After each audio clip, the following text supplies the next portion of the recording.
All right, good evening, everyone. For those of you that are in attendance here live at our town hall and those of you that are watching from home on the live stream, we appreciate you tuning in. This evening, Mr. Leckman, our Chief Financial Officer, and I are going to share some information about the construction of our annual budget, and then we will review our pre-submitted questions, and then if there are any questions from anyone here at the event, we'll be happy to answer those as well. We have some objectives for tonight. So as we think about the budget for the next school year, please keep in mind that although the school year doesn't start until late August, early September, we start very early in the school year creating our budget for the subsequent school year. So we're going to talk about the budget development priorities and what that process looks like here in the district. We'll talk about the district funding sources, federal, state, and local taxpayer sources. The major expenditures, especially those that are increasing and those that are recurring. The capital reserve fund and planning for capital expenditures. Those of you that have tuned into our meetings before know that we recently completed a facility condition assessment, and we're in the process now of prioritizing the work that needs to be done over the next several years in the district. And then there are always budget unknowns, and so we'll address those towards the end of the presentation so that everyone is aware of what those are. We always want to make sure that our budget priorities are aligned to the core mission of the district. And so the core mission of the district is to educate students in the best environment possible. So we want to make sure that our budgets are both educationally sound and fiscally sound. So we want to make sure that we are providing a budget that meets the educational needs of our students and that also takes into account the local effort of our taxpayers. With these town halls and with the way Mr. Leckman has been discussing the budget in the Finance Committee and the reports that he's put together, we're continually working to ensure greater transparency around the budget so that we're talking about the budget in everyday terms. In terms of having a quality education and a quality educational program for our students, we have goals, large goals that we're working on attaining, and that's making sure that all of our students can read on or above grade level by the end of grade 3 and remain on or above grade level thereafter. Math proficiency by 7th grade and writing proficiency by the end of 8th grade. And those benchmarks are actually linked to research of when you would expect kids not only to reach proficiency, but to be able to demonstrate that proficiency moving forward. Making sure that any technology we implement in the budget is meaningful. And the community knows, but for the last couple of years, we've been building needs-based budgets. So we're looking at the needs every single year and constructing our budgets based on needs. So we're not looking at last year's budget and just adding a percentage to it. And so that means in some years, you might see some areas of the district we're spending more money, and in other years, we're spending less money because we're working on building needs-based budget. We want to make sure that we're continuing to attract, hire, and retain highly qualified staff. If you've been paying attention to my superintendent reports, you'll know we have 10 retirements, approximately 10 retirements for next year. And so we want to be able to make sure that we not only attract the best talent we can, but retain that talent. We need to fund capital projects. We know that there is a long list of capital projects that needs to be done, and we want to engage the community as well. At this point, I'll turn it over to Mr. Leckman to talk about the budget timeline.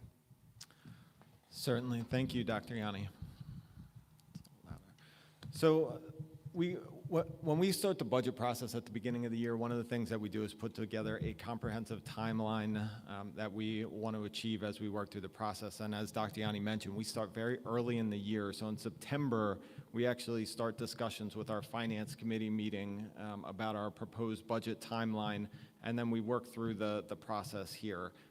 In the November-December timeframe, our Finance Committee will look at the preliminary version of the budget and make a decision at that point to either approve an opt-out resolution, which is a resolution that says we're going to stay within the Act 1 index, which I will talk more about, or apply for exceptions and look to exceed the Act 1 index if the need arises. And this year in November, our board approved a resolution to stay within the Act 1 index, which is 3.4%. So that just means the final budget cannot exceed that rate of tax increase. And then where we're at right now is we're in the March and April timeframe. So the Finance Committee will begin to receive monthly updates on the budget, revenue projections, expense projections, as we move towards a final budget in June. Can I just emphasize one point?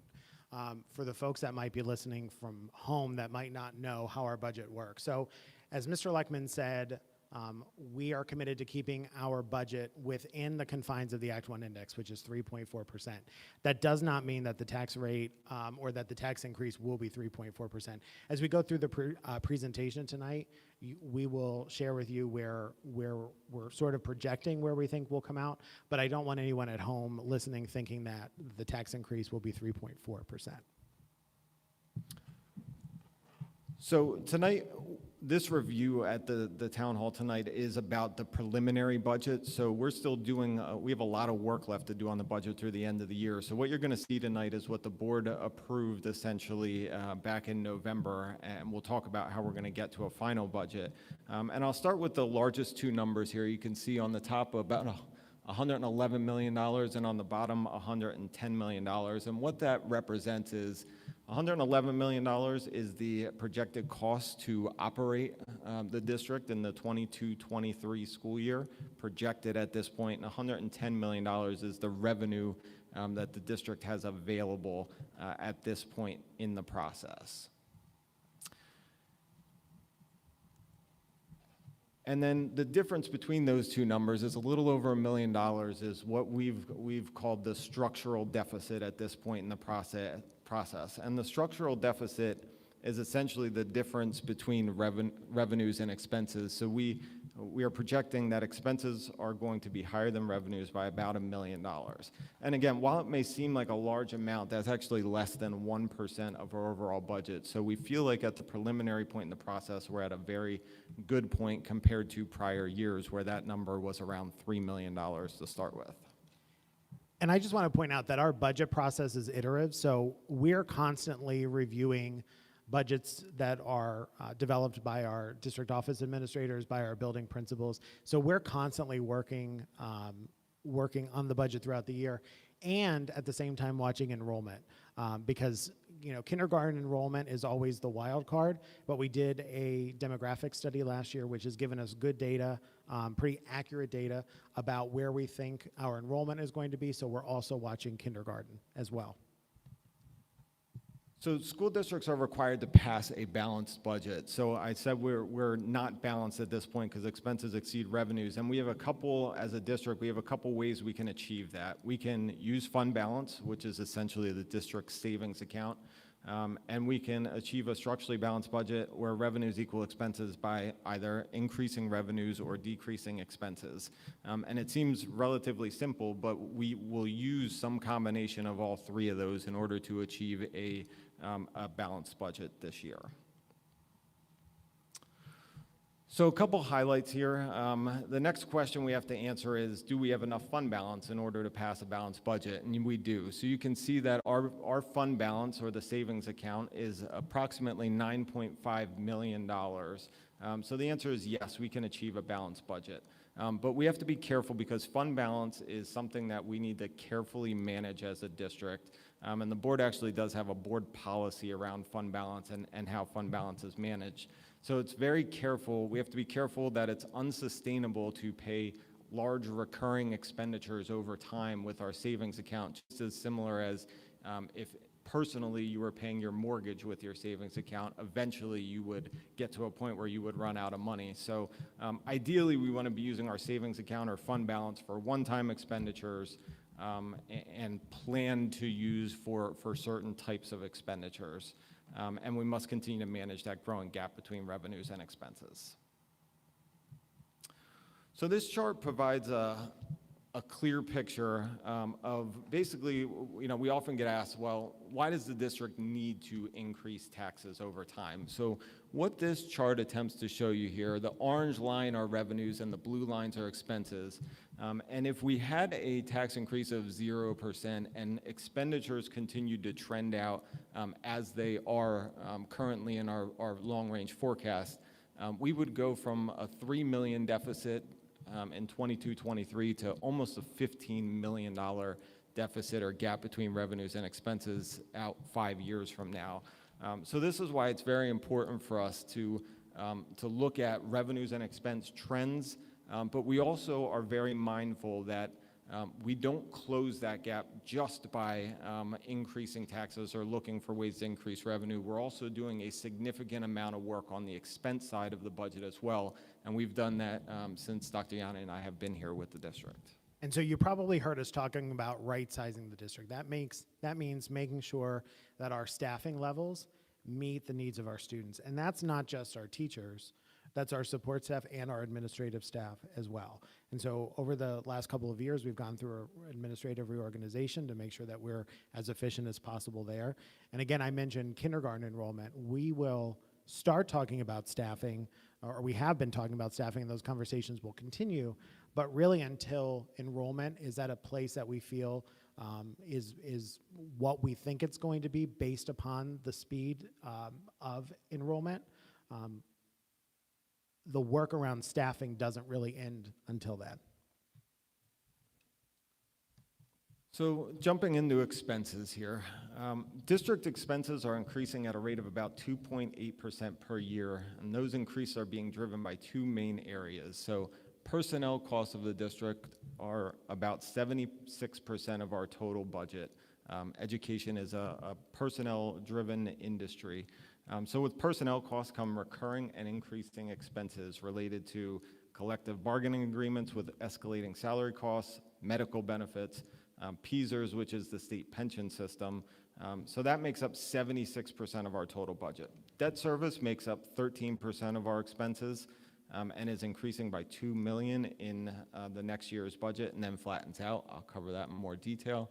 And then all other expenses of the district besides personnel and debt service make up about 11% of district expenses. And that's really where we're spending a lot of time on our needs-based budget process to control our costs. So all other, just to make sure, again, a lot of people look at that and say, well, let's go figure out how to save the $1 million in that all other category, right? And I want to spend a moment just going through this. All other makes up about $12.5 million of our budget, but it's not as easy to just say, let's cut $1 million here. So in this category, you can see that we have a lot of large items that many of which are out of our control, such as cyber charter tuition, special education tuition and costs, students attending Eastern, so Eastern Center for Arts and Technology, we pay a tuition for students that attend those programs. We have legal, insurance, utilities, fuel costs, so there's all kinds of things that fall into that other bucket. And while that's an area that we certainly look very closely at and manage closely, it's not discretionary. So there's a lot of things that are fixed in those numbers. This is a look at PSERS. So when we talk about personnel costs, we have to talk about PSERS, which is the state pension system, which is a mandated requirement for school districts to participate in. And I say mandated because it's a system that school districts have no control over and are required to participate in. The employer rate is the rate that all districts are required to fund the pension system based on wages paid. So you can see here that back in 2010-11, that rate was around 5%, and next year it's going to be over 35%. So what that means is for every $100 the district pays in wages, we contribute over $35 into the pension system. The rate, you can see, continues to rise. It's certainly flattened out. You can see a very steep increase there. A number of years ago, it's flattened out, but it's going to stay at that rate for the next 20 years or so, that we won't see relief unless something is done at the state level to reform the pension system. So what does that mean in terms of real expenses? What this chart here is, the blue line on the top is our employer cost, and then the orange line is, it says net of state reimbursement. And what happens here, the state pension system, we write checks to the state, so you can see in 22-23, we will write about $9.1 million of checks to the state for the pension system. We do receive, and all school districts do receive, a subsidy back from the state of 50% of that total cost. So you can see that when we get 50% back of that, we have a net expense of about $4.5 million. What's also to note here is that, $9.1 million is the net, $18 million is the total expense that we'll write. What you can see here is that just 7 or 8 short years ago, we only had a net expense of $4.1 million. Now we're paying $9.1 million. So that's an increase of $5 million that are coming out of the local tax base in order to fund those expenses. Healthcare benefits is another significant expense. So we participate in a healthcare consortium with 10 other school districts. You can see the chart here shows our increases over time for our healthcare consortium that we participate in. And you can see that it's been as high as 11% and as low as 3% here over the last few years. And we use, out in the future and in our budget projections, we use an 8% trend for medical expense increases, and that comes from our consortium. That's the industry standard for increases in medical, and you can see it's flat out in the future because that's the trend that we use until we start to receive actual numbers. So the second and third looks will start to come in. They're finalized in the April timeframe. We have in our preliminary budget 8%. We expect that number, based on some of the trends we're seeing right now, to be significantly lower than 8%. So the consortium is working for our district and other participating districts. So as we start to reduce that percentage, for every 1% we reduce it, it's about a $75,000 reduction in expenses in our budget.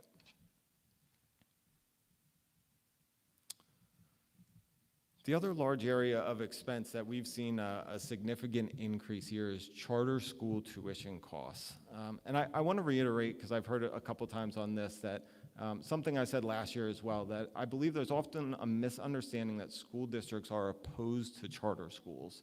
And I certainly think that's a misunderstanding. School districts are not opposed to charter schools. They are opposed to how charter schools are funded ultimately. Charter schools advertise their programs as no cost or tuition free. I'm sure you've heard the advertisements on TV or on the radio. And what that actually means is parents or guardians don't actually pay a tuition to the charter school. Each school district is responsible for paying the tuition for students that are residents of the district that enroll in charter schools. And it's a calculated tuition rate.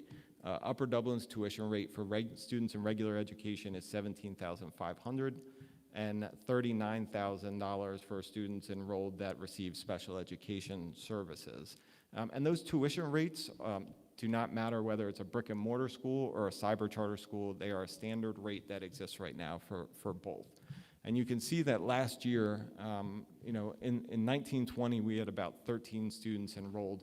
Last year really created a drastic uptick in cyber charter enrollment across the state because of COVID. So for when schools closed down or went to more virtual learning, a lot of folks jumped into cyber charter, and you can see our enrollment went to 55 last year, and our costs went to over $1 million from about $300,000 for cyber charter tuition, which was a massive increase. We've certainly seen that trickle down a little bit, but we still have 42 students that are currently enrolled in cyber charter schools.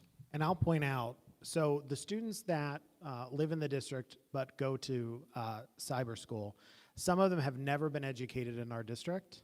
Some of them have left our district. Some have moved in from other districts, and so we absorb that cost. And some, we've seen a number of students this year alone that started the year in parochial schools and have matriculated to a cyber charter. And so while our numbers were trending down a little bit, we have seen that last group of students that started in parochial school this year move to the cyber environment. And then one more slide, just back to the no cost or tuition free. I point that out because it's a bit of a flawed concept here. So what you see this chart shows you is that if you look at all of our students that are currently enrolled in cyber charter schools, this chart shows how they lay out across, multiple, not by school, but certainly at the elementary level, we have 4 elementary schools and then 13 grade levels. So the most we have in any one grade level are 5 students enrolled in cyber charter schools. So it's very likely that our district could bring all of these students back into our classrooms at an extremely low cost to the district. So the money moving with the student is not really true. We could really bring them all back for a cost of almost zero.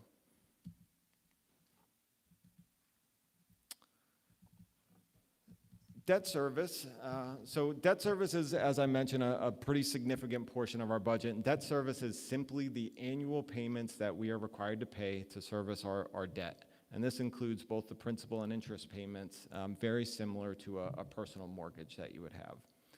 So you can see from 2019 to 2023 here on the left side of the graph reflects the borrowings that we've done for the construction of the new Sandy Run Middle School. 2022 shows a slight decrease as from the one-time savings of approximately $2 million we realized last year when we did 2 significant bond refinancings. So we did that, we accomplished those last year. The savings occur in this year's budget. And then what you see is an increase in the 2020 to 22-23 budget to reflect that those were one-time savings, and now we have to pay the full debt service next year. So that was a nice win for the district. It was a huge savings. We proactively, as the administration and the board, set $1.9 million aside in this year's budget and have already transferred that to our capital reserve fund because we knew we needed to plan for that increase that we knew was coming. So that was a really nice one-time savings. And we planned for that increase rather than having a big increase this year that was not planned for. You can also see here as we move out to 2028 that the district approved electoral debt. So there was debt that was borrowed beyond the current Act 1 index that was approved by the electorate to build the high school. We're starting to get to the point where some of that debt will begin to be paid off in the 2028 school year, and you can see how the debt service drops off there until we flatten back out at a little under $6 million. The Capital Reserve Fund is a fund that we use and have been talking about more and more at our Finance Committee meetings. And the Capital Reserve Fund is a fund designated to save for capital expenditures, and we also use that fund in order to procure new school buses and refresh our fleet of 40 school buses. We currently have about $11.7 million saved in this fund. And I realize that $11 million may seem like a lot, but we have facilities that are valued at around $220 million, and that does not include the new Sandy Run Middle School that we're building that is over $70 million. So we need to be planning as a district in order to take care of our facilities, proactively plan for and make sure they're cared for so we don't run into unplanned or unforeseen issues. Based on these needs from a a facility condition assessment that we did, we've identified about $40 million worth of projects that need to occur over the next 10 years or so. And at our last Finance Committee meeting in February, we really talked about $18 million of really urgent needs that the district has in a couple of our facilities, primarily our elementary schools. Fort Washington Elementary with the damage that was done with the tornado, and then the other Thomas Fitzwater and Jarretttown Elementary, as some of those buildings haven't had major upgrades in about 30 years. So we do have some pretty significant work to do there. So we're planning for that right now. We're having discussions at our Finance Committee meetings to figure out how we can fund those $18 million and then beyond, how we plan longer term to keep our facilities updated. And the other important note is that ICS did that study for us. It was a firm that did our facility condition assessment. They noted that ideally you would want to be saving about 1.5 to 3% of your current portfolio replacement value. So when you look at that, ideally we would be saving over $3 million every year to keep up with our facility needs, which is probably not realistic at this point in time, but it's something that I think we need to work towards and make sure we're saving appropriately for the future. So as far as expenses go, what we're really working on, our goal remains to focus on these areas here to slow the upward trend of expenditure increases and not solely focus on increasing revenues to work towards a structurally balanced budget. So let's talk about revenues. So the other large piece of the district budget is looking at all of our revenue sources.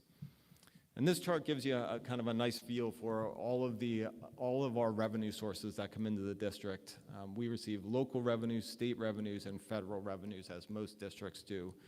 Our local revenues make up over 80% of the total revenues of the district.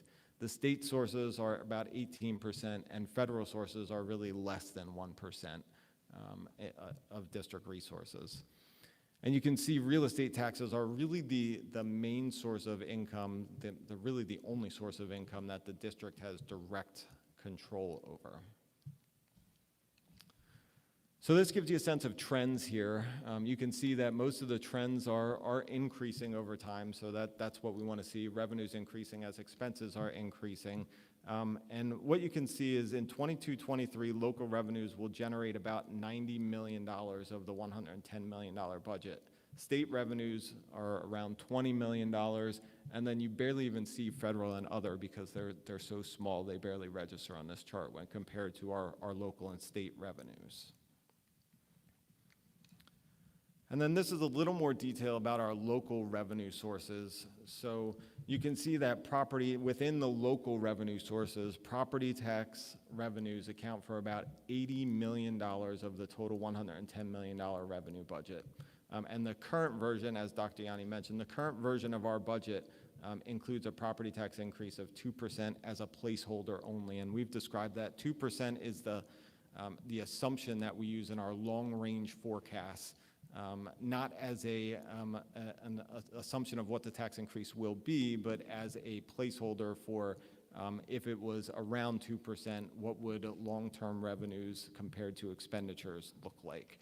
That final tax rate will be set when the final budget is approved in June, and until then, it's moving as we work and revise the budget. This is a look at state revenues here. So we receive state revenues from a multitude of different subsidies from the state. And while the total revenue is around $20 million, you can see that it's made up of multiple different sources here.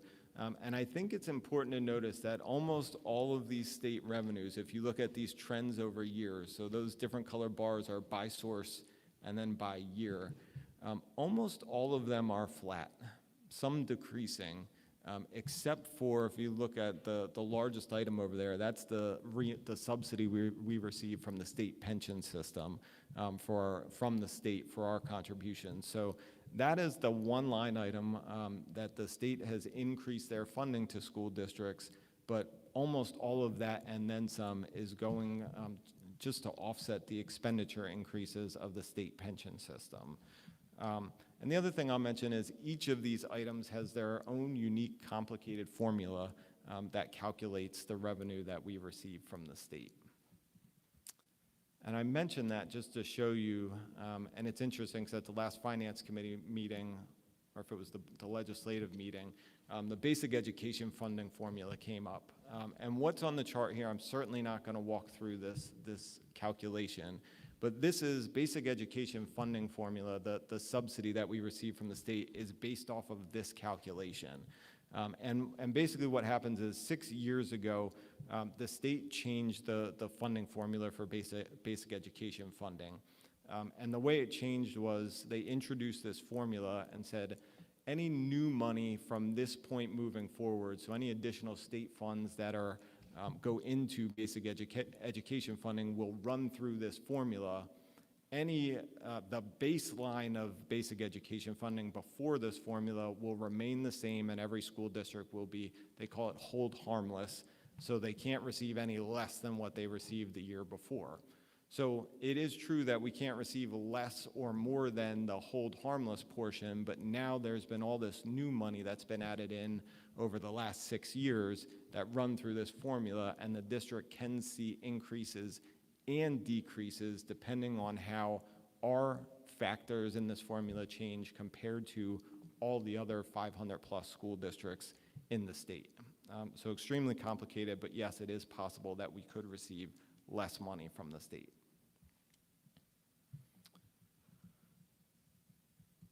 This chart looks at state revenue compared to PSERS costs, and thinking about the information on the state revenue in slides 13 and 14, which showed the costs of the state mandated pension system, which we have no control over. This slide shows you that when you compare total state funding revenue increases to the PSERS net expense increases over the last 6 years, you see that $3.5 million has been shifted to the local tax base. So while state funding is increasing, the total cost of the PSERS expense is outpacing what we're receiving as a district in state funding. So again, $3.5 million the district has lost and is covered by the local tax base just by this one increasing mandated cost. So again, the blue lines are the PSERS cost increases, and the orange lines are the total state revenue increases that we've seen over the same period. So just want to cover a couple budget basics. So I mentioned at the beginning the Act 1 index, and as discussed, the property tax revenue is primarily a revenue source, is the primary revenue source for our district and many districts across the state. And while the district does have control over the revenue source, it is not full control because of Act 1, which was a law that was passed in 2006. And what Act 1 does is it limits each school district's ability to increase property taxes, even based on the needs of the district. And it's an index that's a factor of two primary sources, CPI, which is an inflation factor, and the SAW, which is the statewide average weekly wage. So when you calculate that for 22-23, the Act 1 index was 3.4%. And again, we note that number just because it's the Act 1 index. That's what the board has essentially agreed to not exceed, but we do expect it to be below that number as we move towards a final budget. And then this chart shows you over time property tax increases compared to the Act 1 index. So the blue line is the Act 1 index, the orange line is the actual tax increase that the school board approved in the final budget.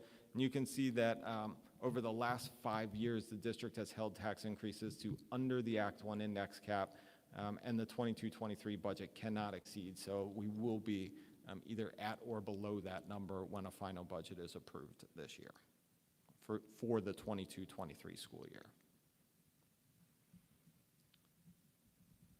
Other basics, so budget basics, just looking at some property tax lingo here. So under this, understanding the difference between assessed value and market value is very important when you talk about property taxes. So just note that assessed value is the dollar value assigned to a property to calculate taxes. Market value is the real-time value on a property, like if you went out to the market and sold your property. And assessed value is approximately one half of the market value. So when you look at how you calculate then taxes, just helpful for anyone that's interested. This is an example here. You flow through. So the median property assessed value in Upper Dublin is a little over $197,000. The way you calculate it is you divide by 1,000. You multiply that by the millage rate, which is ultimately the rate that the board sets when a final budget is approved. So for 21-22, that is 36.1344, and that calculates a total property tax bill of a little over $7,100. At a 2% increase, again, a placeholder just for calculation and comparison purposes, that same calculation would be about $7,270, which would be an annual increase of $143. And this is a really important chart that I talk to our finance committee and overall board about on a regular basis. And this chart is the same as what you saw on slide 9, but what it takes into account now is factoring in not a 0% increase to see what that does to the budget, but this looks at our long-range forecast of 2%. And what you can see here is even with a 2% increase, you could see expenses continue to grow away from revenues. Again, projected expenses away from projected revenues. Right now, we're at a $1 million deficit, as mentioned, for 22-23, but you can see that goes out up to a $6.4 million deficit 5 years out as we project. And we use this chart again to make decisions internally, to understand how decisions that we're making today impact us over the next 5 years, rather than just looking at it 1 year at a time, because planning for the future is essential, especially as we're looking at our school district budget. So the other positive that we certainly know is there are new developments out there in the district that are certainly helping and adding to our assessed value, which will ultimately add to property tax revenue. The potential future new revenue for these developments could approach $3.2 million. That's, Promenade, Enclave, Madison Estate are big ones that are out there right now. So what I tend to do is take a conservative approach with the budget and not plan for these in the future. We don't know how quickly these will be developed, how quickly we'll start to realize the revenue. So we get monthly reporting from the county that tells us all of the homes that settled, all of the additional assessments from these new developments, and as they become real, then they get factored into the budget. And certainly, if you're interested, the details of our property assessment changes are reported every month to our finance committee meeting. There's a packet in there, and you can find all of the details about new developments, how assessments are changing over time in those packets. The next 3 slides just do a quick comparison as far as millage and tax rates go compared to other local school districts. And I realize that it's an easy comparison to make is millage compared to other surrounding districts within the same county, which we can do to a point. Millage comparisons between counties or across counties, I guess I should say, is not as simple and straightforward. So the next 3 slides will compare millage and assessed value between a few local districts in Montgomery County, and you'll be able to see kind of some of what drives millage decisions and revenue in a district. This chart compares millage rate and shows that our current millage rate, which is above or below that box there, is slightly higher than the rest of the districts that we're compared to locally. But it's also important to note there that 3.025 of those mills are related to the Upper Dublin High School project that was built in about 12 years ago. So if you pull those 3 mills out, our millage rate would be about in the middle of these local school districts. And I do want to note that as I flip through these quick, I know it's small, but Colonial, Upper Merion, and Wissahickon have the lowest millage rates, and I point that out for a reason. So if you look at this chart and you see the bars that are the lowest, those are those 3 districts, Colonial, Upper Merion, and Wissahickon. When I flip to the next slide, you see that, and I'll just flip back and forward, those same 3 districts now, this is an assessed value by property type comparison. And Colonial, Upper Merion, and Wissahickon have significantly higher assessed values, because they have 2 of them have significant commercial assessed value, the orange bar there, compared to Upper Dublin School District. So what that means then, when you look at this slide, this shows the assessed value per student. So seeing assessed value by itself doesn't tell a full story. This chart provides more apples to apples, and what you can see is the example being Wissahickon as compared to Upper Dublin. Wissahickons millage is 21.72 as compared to Upper Dublin of a little over 36. But Wissahickons' assessed value per student is around $750,000 versus Upper Dublin's assessed value is around $550,000. So Wissahickon doesn't need as high of a millage rate to generate the same amount of revenue per student because they have about $200,000 more in assessed value per student. So again, just interesting charts to look at and compare as we start comparing between districts and comparing tax rates. There's other things to consider in those comparisons. We do, as Dr. Yanni mentioned, we do spend a lot of time looking at enrollment, and certainly Dr. Yanni can weigh in here, but these enrollment figures are really what we spend a lot of our time when we look at right-sizing the district and making sure our staffing models match up to enrollment, real enrollment in our schools and projected enrollments. And what you see here is we had a demographic study done in January of 2021, and the orange line is what the demographic study projected, or the blue line is the demographic study. The orange line are our updated numbers. So we continue to take what was done in the demographic study and update them. And the big changes there, you can see that V-shaped line there, and I'll let Dr. Yanni take it then. So last year, with COVID, we saw actually a pretty significant reduction in the number of kindergarten students that enrolled in the district, which was unusual to our trends we typically see. But then this year in first grade, we saw that pick back up. We saw an increase of about 45 students just in first grade, and then we also saw some students come back from cyber charter schools. So that's why you can see that trend has gone above what the projection was last year when we had the demographic study done. So when you look at this chart, it may look like the demographic study, the demographer wasn't accurate. Where the variability was, or where it is in kindergarten and first grade. So when we look at the sum total of the demographic study, the numbers are within about 1% or 2% of the projections in grades 2 through 12. And what we see over time, when you extract the pandemic dip from that, is you see that cohorts grow or are projected to grow moving forward. They're not growing by much. We're not seeing 50 new students, 100 new students every year, but we are expecting a few more students based upon trends. But Mr. Leckman is exactly right. That dip there was last year before. Last year. And now as you can see, we're rebounding. And when we think about registration and enrollment, yes, we're doing kindergarten registration, but we also have registration for grades 1 through 12 open as well, for students either returning to the district or new families moving to the district. And that's why we're able to look at these numbers and spend some time to make sure that we're adequately staffing for the number of students we expect. So 2 more slides just to wrap up here. So this is just a quick summary so you can see where we are, projected revenues, projected expenses, change in fund balance, so deficit of about $1 million, and you can see our projected fund balances.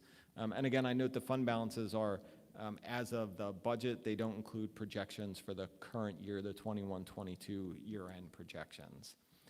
And lastly, I think it's important just to note what's unknown, even at today as we sit here. I know this presentation was focused on the preliminary budget from November, but a lot of these items that are open at this point remain open, sometimes even through when we have to approve a final budget, like the state budget itself. So sometimes we won't get a state budget until the very end of June when the board has already taken action on a final budget. Because the board is required to take action on a final budget by June 30th of each school year. So you can see on the revenue side, what's unknown is obviously the tax increase, as we mentioned, is not set at this point in time and won't be finalized until June. Assessment appeals are something that we will continue to watch closely. So when we look at assessed value of district properties, we certainly are seeing increases from some of our new developments, but a regular occurrence, especially with commercial properties, is to see commercial properties appeal their assessment, and many times we actually lose assessed value through that process, which ultimately means a reduction in revenue available to the district. So we continue to always watch that closely. New developments will continue to have a positive impact on district financials, but certainly timing is unpredictable. It certainly doesn't take us to a surplus. It really just fills in that gap that we have available between revenues and expenses. So it's certainly a positive that we have on our side. And as I mentioned, the state and federal budgets are very unknown, typically until the June timeframe. On the expense side, staffing models, we continue to develop that through May, typically even into June, as we look at enrollments, and we right-size the district and make sure staffing is aligned to enrollment and high school and middle school schedules. Healthcare rates will be adjusted when received. Special education, we're currently monitoring needs of students rising from our early intervention program, or the state and county early intervention program that's run out of the Montgomery County Intermediate Unit. We are already aware that number is large of students that are going to be coming into the school district next year with special needs. So we don't know a whole lot about those kids at this point because we're not allowed to, but we will learn more as we approach the end of the year. And then transportation for homeless students is something that has impacted us this year, unusually related to the tornado that happened in September. So under the McKinney-Vento Act, we are responsible as a district, and all districts are responsible to provide transportation to students that are residents of the district that were displaced for any number of reasons. And certainly what happened with the tornado that displaced so many families in our community, we are seeing significant increases in transportation costs.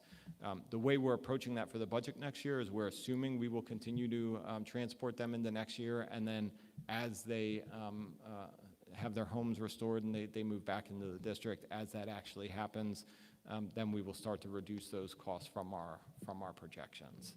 So certainly a lot unknown. They will continue to be unknown for a number of months, but as I stated, we will continue to give monthly budget updates at our finance committee meetings, and I certainly encourage anyone that's interested to come to those meetings. So Dr. Yanni, I'll turn it back to you if you have any last things you want to wrap up before we get to questions. Well, I want to thank you, Mr. Leckman, for going over sort of the high-level overview.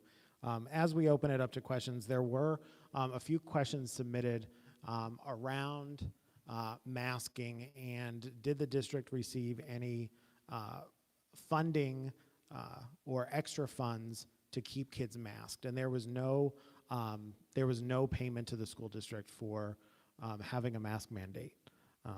There was ESSER and ARP money that was distributed to districts, and we've been transparent about how we're using that at all of our finance meetings, but there was no payment to districts for keeping students masked.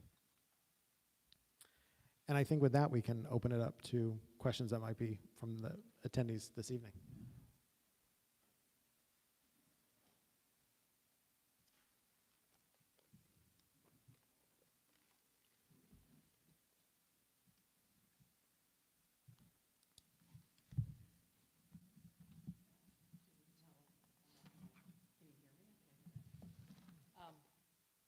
Hi. Since there's only two of us here, community members, and that was a lot to unpack, 45 minutes worth of information. All right, so I'll try to be quick. I'll run down my laundry list of asked questions. Is that easier? We are not AAA rated, and are we doing anything to get ourselves to be AAA rated for bond and borrowings? On the expense side, clearly it looks like we have to reduce expenses, especially with the increase in debt service coming up. What are we looking at? What specifically are we looking at besides just advocating for better funding for charter schools? Are the building budgets, each building I know has a budget that spends money on that building. Are those public for us to see? I'd just be curious about what those numbers are and how that kind of works into our main budget. And I think at times we rely heavily on PTAs, PTOs, and booster clubs to fill in a lot of gaps. And I don't know if the district as a whole has an idea of how much that is. And I think they'd be curious, because I don't know if that's always going to be the case, right? You don't know how much these PTOs or PTAs or boosters are going to come, and I think it's a lot of money. I mean, not in terms of a $110 million budget, but a lot of money that we may not be considering. I don't know. The debt service at 13% has bothered me and bothers a lot of people, and we know that that's a lot of the reason why our taxes go up so much. To say we can afford all these big, shiny new buildings is really a kind of a disservice and not an accurate statement, because we can't, because we had to borrow the money for it. When I speak of something I can afford, I might have to borrow some of it, but I can pay it off, and I have the money with my current budget. I don't look to, oh, in the future, I'll be able to make more money, so I'll be able to pay that debt.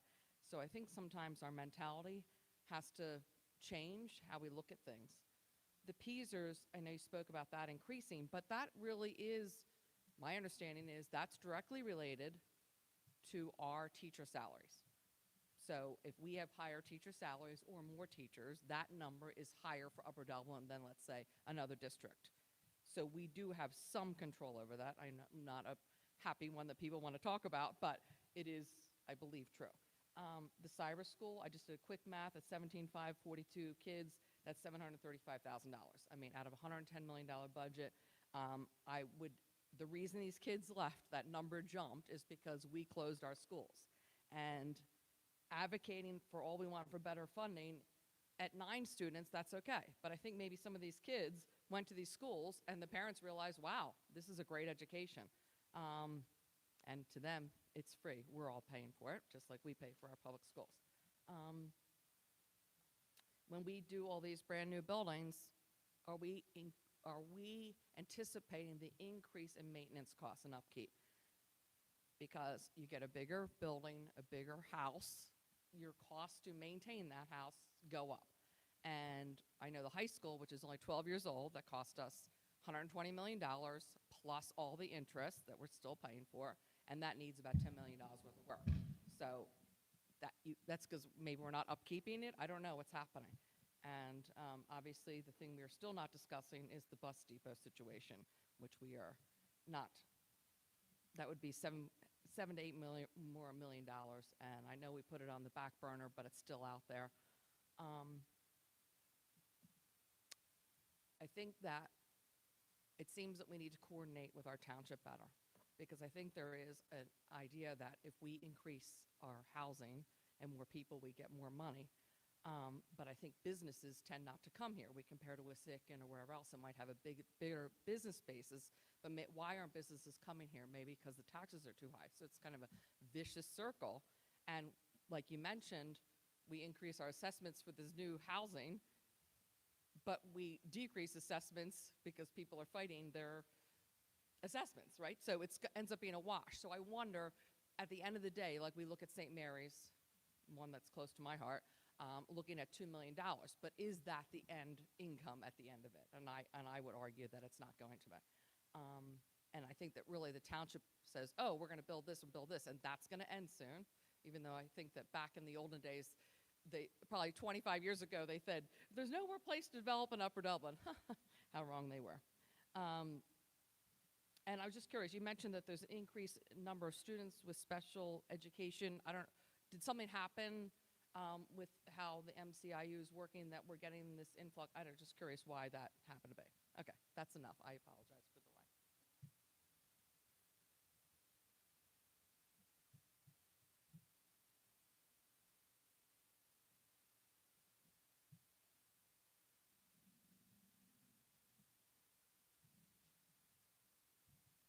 Anita Brister, Fort Washington. I'm always glad that Ginny comes, because I can barely keep track of my own questions, but hers are really important too. I have a combination of comments and some questions in here. So one, this may be minor, but it's $1 million difference from what I thought it was. In here, you said the capital reserve was 11.7 million. I thought we put 5 million in last year, and we had 5 million already in there. And I thought we put another 1.9 million. Doesn't that come to 12.9? You said it's in the capital reserve fund, there's 11.7. So I just want to figure that out. Curious about kindergarten. Usually, well, first of all, it's usually connected to births. I would think the demographic people did a birth to kindergarten study. But in general, I'm curious where we stand as far as approximately what percent of kids in Upper Dublin go to private school. It used to be, for many, many years, it was about 20% go to private or parochial school. I'm just curious if you have those figures, because they used to kind of have them from transportation. Kind of gives you a clue as to how many kids or families are deciding not to go there. I'm wondering if you have the estimated tax revenue from new developments by year.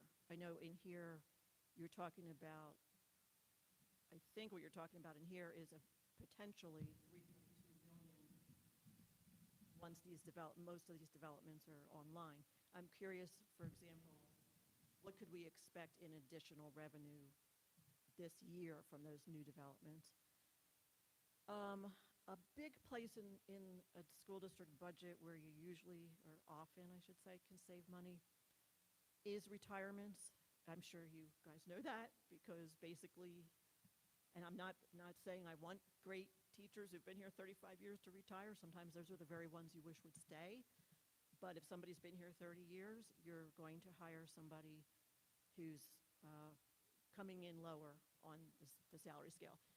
So you have 10 retirements. I believe you could still have more.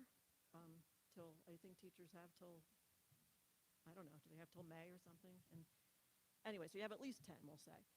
Do you have, and I get that it would only be an estimate, but could you tell me approximately how much savings you might expect from that? In other words, you're going to bring people in at a lower salary, and how much, usually, I mean, I shouldn't say usually, but I've been coming to these meetings for way too long. And there are times we save $500,000. There are times we save $750,000.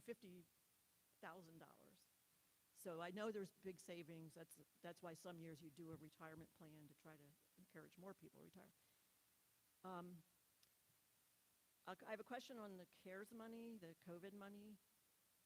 Can some of it be used for capital projects, and are there restrictions on the type of capital projects? Like, is any of that CARES money going to be able to help us out with the 40 or so million in projected expenses for other buildings? All right, this is now down to my opinion. I may still have some more questions, but my opinion, which was not going to surprise anybody, 3.4% of a tax increase is way too high. I get it that that's the index. I get that that's what's proposed, but the reason I'm asking these other things, like how much savings from retirements could we expect? Savings, not cuts, not looking to cut anybody. Because I want that to come down. I hope it's going to come down. I hope that we don't have that much time left. I get it that the final budget is June, but I believe you have to put out a proposed budget so the public is allowed to look at it sometime in May. So there aren't that many meetings left to have that discussion. I'm hoping that the administration will come back to the next meeting and say we absolutely can bring that down. I know, Andy, in a previous meeting, you explained you need approximately 850,000 to come down a full percent to bring that, let's say, to 2.4. And that's why I'm asking about these other things, because I think you've got it. I think that the last couple years, budgets have looked good to me. I'm not an accountant. I'm not a superintendent, but I've attended these kind of meetings for 20-some years, and our revenue's been fairly good. So I would hate to see this community taxed at 3.4%. My overall, and I guess, are you not? God, I could go on all night if you're not. How many minutes do you think I'm up to? I'll try to wrap it up. My philosophy, okay, I'm somewhat fiscally conservative. My husband would absolutely disagree with that because he's really fiscally conservative. Okay, but my philosophy is this, and some of it comes from living here a really long time. It's not just about sort of looking out for your taxpayers who basically have really sacrificed a lot because this is a very community, this is a community that very much values education, very much so. I don't feel anyone should ever take advantage of that. I think there has to be what is called shared sacrifice, not my term. It's Dr. Plattis, former Superintendent Dr. Plattis's term. I loved it, therefore I'm stealing it. He talked a lot about there are years when you have to have some shared sacrifice, meaning sometimes the community sacrifices, sometimes other people, employees might have to sacrifice. But I think for many, many years, Upper Dublin was a destination school district because our test scores, and I know there's people that don't even want to talk about test scores, but they're important, I think. Our test scores were excellent, and I mean for years. I was a young person sitting at meetings, and year after year after year, they were phenomenal. I mean, I'm going back like before PSSAs when we had different tests. We had Iowas and all kinds of things. I was shocked, like, oh my God, they're great again. They're wonderful. Test scores were great. And in many of those years, most of those years, our spending, and I get it that we hadn't built 2 new big buildings, but our spending, we were a very, very good value. So in spite of the fact that, yes, a lot of districts have more commercial property than we do, or some districts do. In spite of all that, because we didn't have a ton of commercial property in the years I'm talking about, we were considered a district that really valued education, that was producing good results if we go by test scores, and was a good value. And I feel that should be a goal, to try to get back to that. And you're not going to get back to it if you stay with the 3.4%. So anyway, I could go another 10 minutes, but I'm going to wrap up. That's it. So I'll actually start with the tax increase of 3.4%. So the administration will not be recommending a 3.4% tax increase. And I think I'll have to go back and listen to meetings, but I think both Mr. Leckman and I, both at meetings, have said we would not recommend anything near the 3.4%. As Mr. Leckman reviewed the information tonight, you see there's a 2% placeholder in there. So 3.4% is incredibly high. I don't think that we would ever even put the board in a position where we would ask them to vote on something like that. I think there's a shared goal between the board and the administration to do everything that we can to continue the trend of being below the Act 1 index and be mindful that we are continuing that trend. So unless something substantially changes between now and the time we approve the budget, I don't believe we'll be anywhere near 3.4%. In terms of retirements, so I'm going to link two topics together. Yes, there will be some savings from retirements. We're going through the reconciliation of course selection at the high school. We're also looking at kindergarten numbers. But another topic we've talked about or one of the other questions that was asked, why is there an increase in early intervention, and is the MCIU doing something different? I don't think the MCIU is doing anything different. I think there were a number of families that decided to keep their children in early intervention an extra year because of the pandemic. We pay early intervention costs through our budget, but what I will tell you is based upon some of the supports that we will need to put in place so that we can program appropriately for the kids that are coming to us next year, they're substantial. And we won't have the real picture of that probably for about another month. And the reason, as Mr. Leckman said, we don't have the picture of that is we're not allowed to know until we actually have the meetings with families that are going to enroll. The IU isn't able to give us that information. So we have a rough estimate of the number of kids that are coming. We have a general idea of the supports and services they're going to need, but the needs are significant. There are students coming that need the private nurses. There are students that are coming that need things that we don't currently provide. And as we know, everything costs money. And that's not in any way, saying that those kids don't deserve those services. It's just to reiterate that those supports and services tend to be very costly.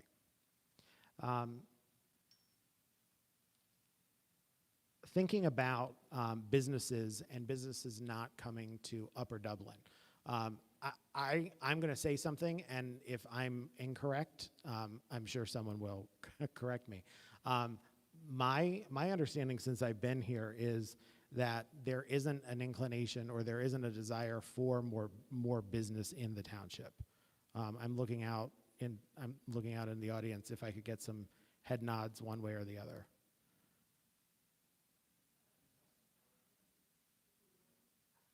Thinking about the capital reserve, how much is in the capital reserve?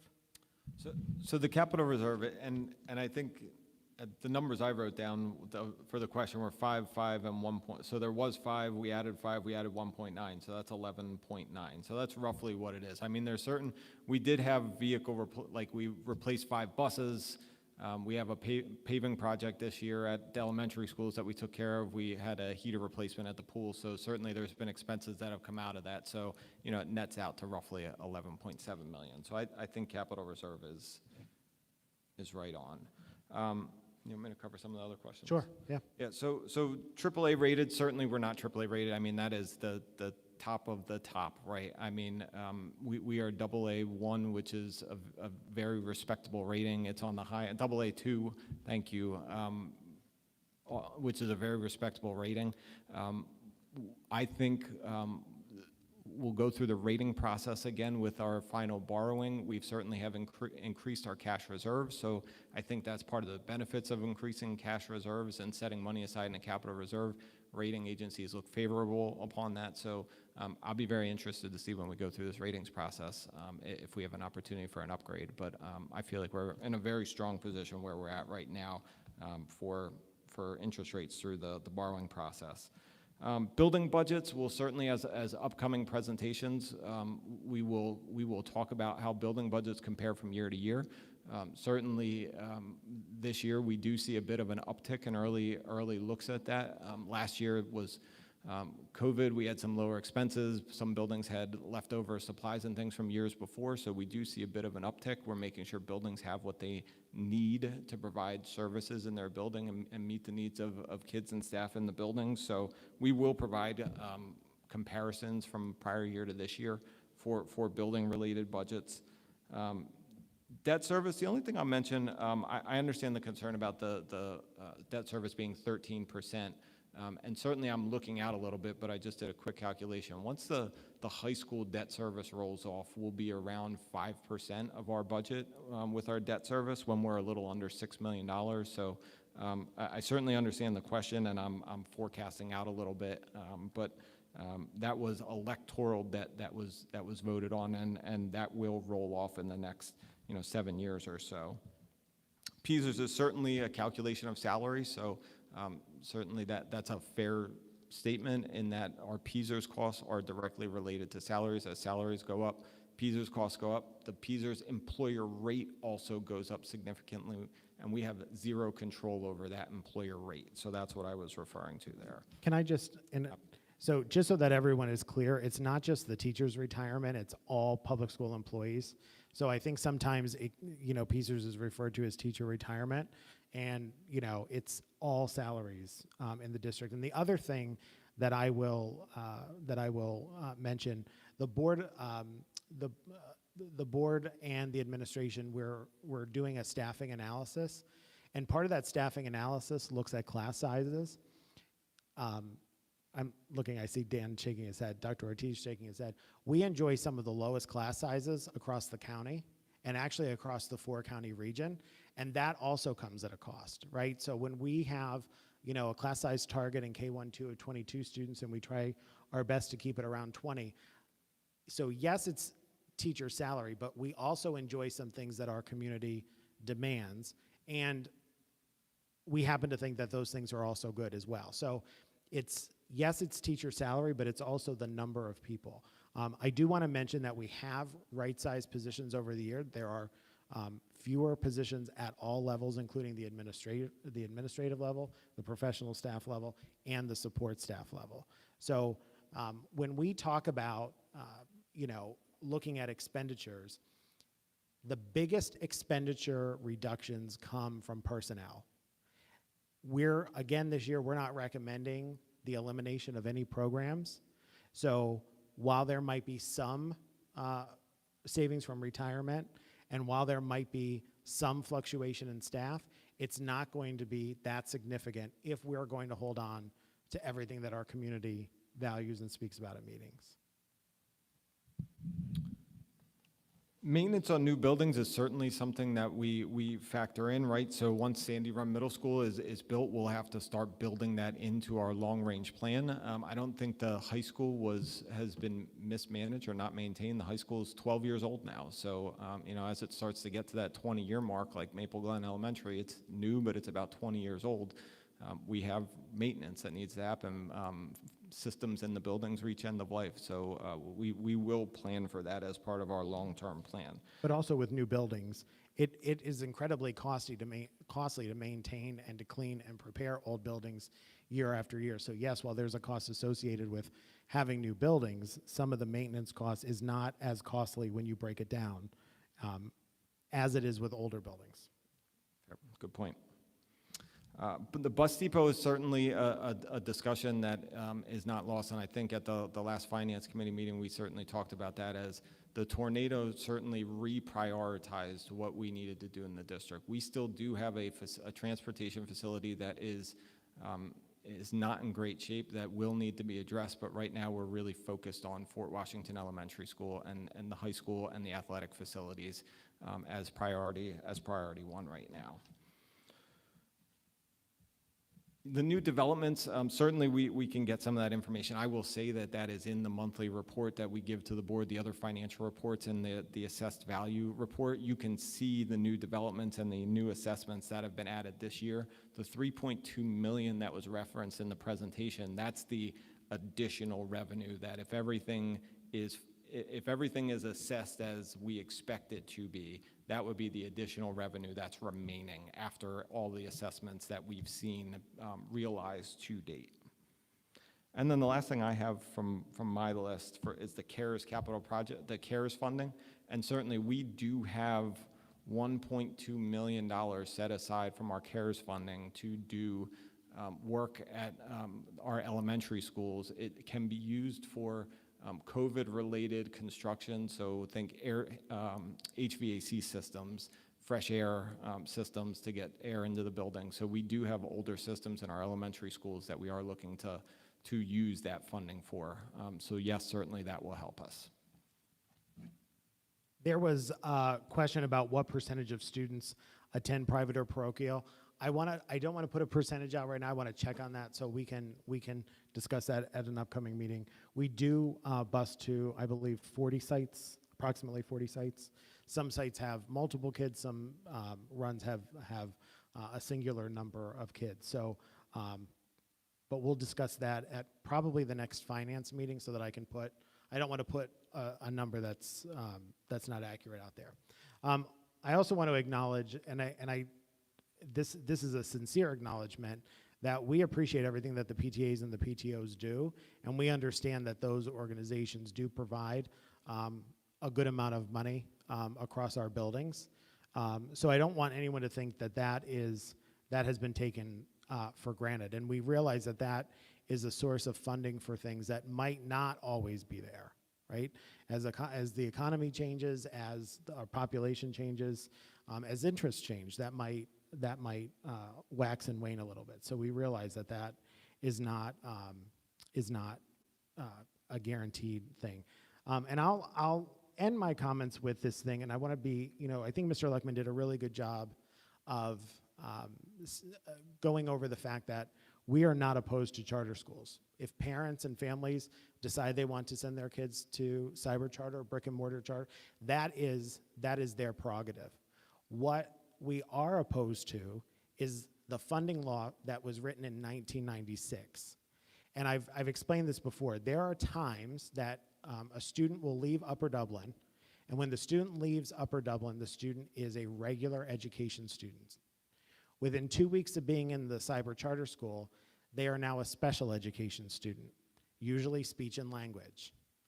All we're allowed to see is the first page of the IEP.